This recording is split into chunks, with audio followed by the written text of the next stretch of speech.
Yeah. I used to be bullied, but it went away. Cause I stay alone inside all day. How you gonna bully me now, bitch? What's up? My name is Roomie, and today we're gonna talk about some stories from when I was a bullied boy. Always with bullying, there's a bunch of naysayers. Oh, you're not bullied unless you're being murdered every day for all of your school years. That's not how it is, obviously. Obviously, there's many layers of bullying, and my bullying was the worst. No one's ever been as bullied as I am. So, was. I don't know. Don't look at your phone with filming. Look at me. I am entertainment. I was looking at you. Shut the f up. Okay, great. So when I was 7 years old, I was a really weird kid. I liked jazz music, and I thought jazz music was cool. Wait, this video doesn't need to be any longer. You deserve to be bullied then. Let's go home. LOL. Anyway, get out of the video. I also played alone a lot of the time because I was shy and I didn't really do people that well. And when I didn't play by myself, I would play with girls. I wasn't used to playing with guys. And I would also cry from just the smallest stuff. I would cry from anything. I would cry from just people being slightly mean to me. So I remember this one time in particular where I was talking to two other kids. I said something that was wrong, and one of the kids were like, "You're stupid." And I was like, "Ha!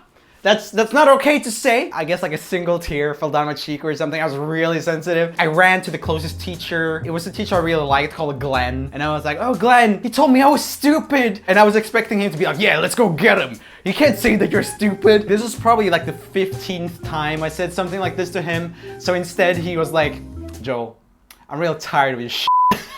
And you gotta stop this, Joel. You're being an embarrassment." Did I tell people you're here? Jonas is here, everybody.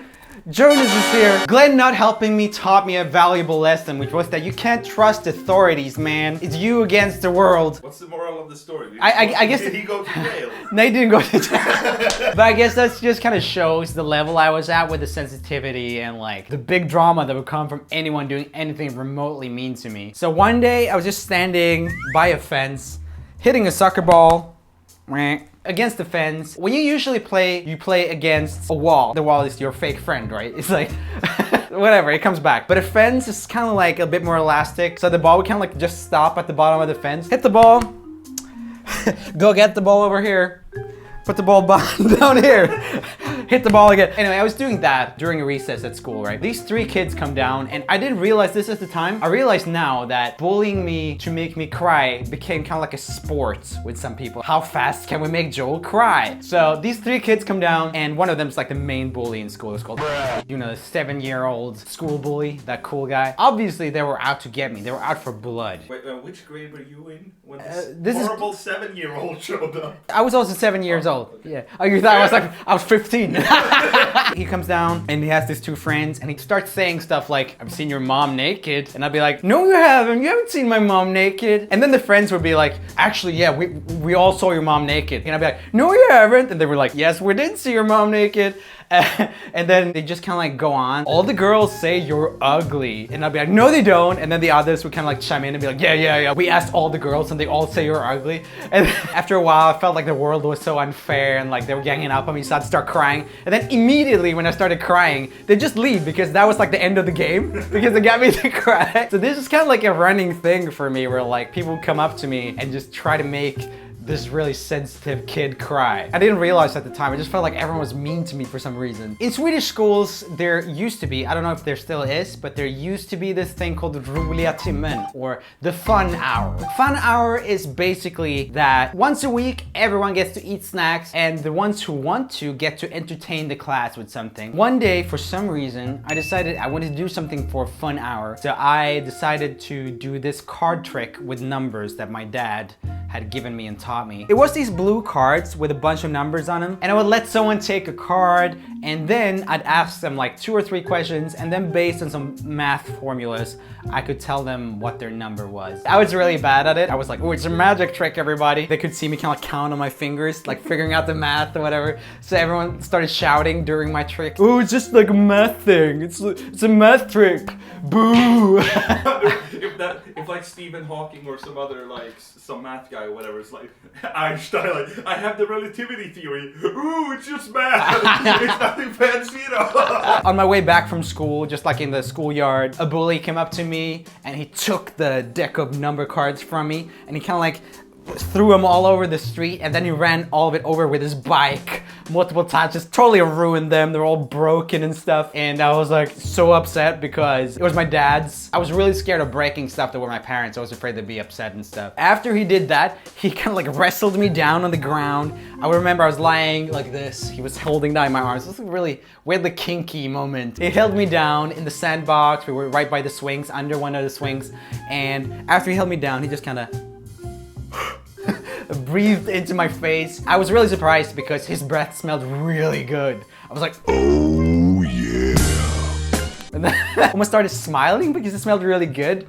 And I realized what he was doing was he had bought this mouth spray that made his breath smell good, and he wanted to try it on someone, so he had wrestled me down to try out his mouth spray. I think actually he was a smoker, so he had done it to be able to hide from his parents that he smoked at like whatever, 7 years old or 8 years old. It's pretty crazy how young he was. Yeah, yeah. What, he was smoking when he was 7 or 8 years old? Yeah, it was crazy. Like he was like a cool guy. Damn.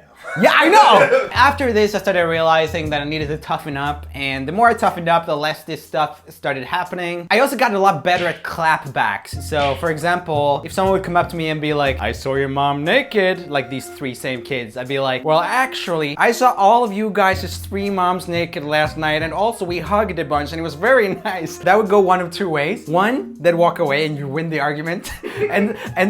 But number 2 was they would like literally hurt you. They would start like hitting you. I soon realized that clapbacks wasn't the best idea either. Then when I turned 8 years old, a new kid started in my class called Johnny. He had just moved over to Sweden from the US, and we were neighbors. We would hang out a lot, like pretty much every day, and he was my first close friend. However, he was kind of not a great guy. He kind of used me to social climb a lot. I didn't know that I should be upset by this stuff, and I didn't want to lose him as my best friend. But Johnny would tell all my secrets to get closer to cooler people, what girls I liked that I had told him in confidence when we were hanging out. I remember this one time, my mom had just told me we were 8 years old. I gotta remind you of that for this story. So my mom had just told me that it was important to clean the inside of your, as a guy, make it clean. I remember my mom told me this and I was like, wow. So I like went to Johnny. We always walked together to school because we were neighbors. And I told him, I was like, did you know my mom told me that you need to clean the inside of your, and he was like, holy shit, you didn't know that? Directly when we came to school, he told everyone, and he thought it was the funniest thing ever. He especially told like the cool guys in school. There were 2 cool guys in my class. They were great at sports and all the girls liked them. And Johnny would always try to get closer to them. After school, even though we were supposed to be best friends and he would keep telling me that him and I were best friends, he would go to these guys first. So he would ask the coolest guy, "You wanna hang out today?" If he said no, he'd ask the second one. And if he also said no, he kind of like look a bit defeated. And he would come up to me and he would be like, you and I are hanging out today. not even asking. Not even an option. So he would kind of like use things I told him to bully me and make fun of me. If I would tell Johnny which girls I thought were like hot in class, he would like joke about it with the cool guys, and it would obviously hurt me, but like it would be a way for them to make fun of me, and Johnny would feel like, oh, like it's us against you, Joel, ha ha ha. So he wasn't the best of friends. Johnny also used to make up stuff about me to like laugh at me and kind of semi-bully me. He would make up things like saying that I was in love with the girl that everyone thought was weird in class. He'd be like, yeah, oh yeah, Joel's actually like, Joel really likes her. He thinks she's hot. And I would be like, ha, I can't believe you think she's hot. We were all hanging out one day, me and Johnny and these 2 cool guys. And for some reason, we ended up having a pine cone war where you throw pine cones at each other. But this is such... Yeah, this is such a typical Johnny thing. He succeeded in making it so that the teams were them 3 against me. And for some reason, I accepted this. I was just kind of like, you know, hiding behind a tree or whatever, getting out, like throwing a pine cone at them. And they would just totally barrage me, just hurts everywhere from pine cones. And for some reason, I think Johnny wanted to escalate things even further. So he threw a rock, and I saw this, he missed me, but I was like, oh my God, Johnny threw a rock. I was really upset. So I told him like, oh, you threw a rock. And he was like, no, I didn't. So I picked up a bigger rock. Johnny's first rock was like this.